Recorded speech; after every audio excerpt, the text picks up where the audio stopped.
ஒரு montage song அது. இந்த பொண்ணு ஒரு பாஷை தெரியாத பொண்ணு, ஹீரோயின். ஸோ அது ஒரு எங்ககிட்ட சீக்வன்ஸ் சொல்லும்போது அதுக்கு ஒரு பாட்டு கதை சொன்ன உடனே சொன்னார்.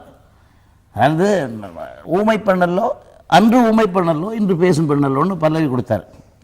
பல்லவி கொடுத்தா அதை வேறு ஒன்றும் அதை மாற்றுறதுக்கு ஒன்றும் இல்லை, நெத்தியடி ஃபஸ்ட்டு பல்லவி. அது மாதிரி சில டயத்தில் விஷயம் அப்படி கரெக்டாக விழுந்துடும்.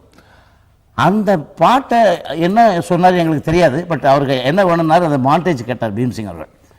ஏதோ இந்த மாதிரி அந்த பொண்ணுக்கு தமிழ் சொல்லி கொடுத்து இந்த லகார லகார சுத்தங்கள் இதெல்லாம் சொல்லி ஒரு மாண்டேஜ் மாதிரி கிரியேட் பண்ணி அங்கேருந்து அந்த பொண்ணை மாற்றி எடுத்து தமிழ் சொல்லி கொடுத்து தமிழ் பொண்ணாக்கிட்டாருங்கிற மாதிரி ஒரு சீக்வன்ஸ். அதை விஷயம் சொல்லி அது மாதிரிலாம் கம்போஸ் பண்ணி எடுத்து கொடுத்தோம். ஸோ அதை பிக்சர் பார்த்தா அவ்வளோ அழகாக எடுத்திருந்தார். இதுலேயே ஒரு தாலாட்டு சீக்வன்ஸ் ஒன்று வரும். அந்த தாலாட்டு சீக்வன்ஸ்னால் பொதுவாக எவ்வளோ பெரிய தாலாட்டெல்லாம் இருக்காது. அது நான் எங்கள் 2 பேரோட காம்பினேஷனாக தாலாட்டுனா ரொம்ப மாஸ்டர் பீஸ். ஏன்னா நாங்கள் நிறையா குழந்தை குட்டியை பெற்றிருக்கோம். நானும் புள்ள குட்டிக்காரன், அவரும் புள்ள குட்டிக்காரன், நல்லா அமைஞ்சு போய்டும் அது.